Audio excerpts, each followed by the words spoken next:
அதிமுகவை கைப்பற்ற பன்னீர்செல்வம் தினகரன் இடையே போட்டி வலுத்துள்ளது. கட்சியை பலப்படுத்தவும் பன்னீர் அணியை பலமிழக்கச் செய்யவும் பல வகைகளில் காய் நகர்த்தி வரும் தினகரன் தரப்பினர் தங்கள் பக்கம் வந்தால் முக்கிய பதவிகள் வழங்கப்படும் என்று பலரையும் ஆசை காட்டினர். அதனை நம்பி பலரும் வந்து இணைந்தனர். முதலில் ஆர்கே நகர் இடைத்தேர்தல் முடியட்டும், தினகரனின் வெற்றிக்காக உழையுங்கள், பின் மாவட்ட வாரியாக கட்சியில் மாற்றங்கள் செய்யப்படும், பதவி வழங்கப்படும் என தினகரன் தரப்பு நம்பிக்கை ஊட்டியது. அணிமாறிய பலரும் ஆர்கே நகரிலேயே முகாமிட்டு இரவு பகலாக உழைத்தனர். தேர்தல் தடைப்பட்டதால் அவர்கள் சோர்வடைந்துள்ளனர். அணிமாறி வந்த சிலர் கூறுகையில், பல மாவட்டங்களில் மக்கள் செல்வாக்குள்ள பலர் எவ்வித பதவியும் இல்லாமல் உள்ளனர். கட்சி பொறுப்பு, பதவி வழங்கப்படும் என கூறிதான் தினகரன் தரப்பு எங்களை அணிமாற்றியது.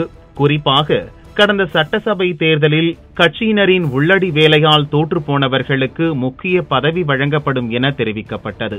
ஆனால் இடைத்தேர்தல் ரத்து, வருமான வரித்துறையினரின் ரெய்டு என அடுத்தடுத்த சிக்கலில் மாட்டிக்கொண்டுள்ள தினகரன் தரப்பு அதிலிருந்து விடுபடவும் பன்னீர் அணியை பலமிழக்கச் செய்யவும் தான் முனைப்பு காட்டி வருகிறது. பதவி வழங்காமல் இழுத்தடித்ததால் மீண்டும் அணிமாறுவதை தவிர வழியில்லை என்றனர். ஏற்கனவே தொடர் சிக்கல்களில் சிக்கி திணறிக் கொண்டிருக்கும் தினகரன் தரப்புக்கு அணிமாறி வந்தவர்களின் நச்சரிப்பு நெருக்கடியை அதிகரிக்கச் செய்திருக்கிறது.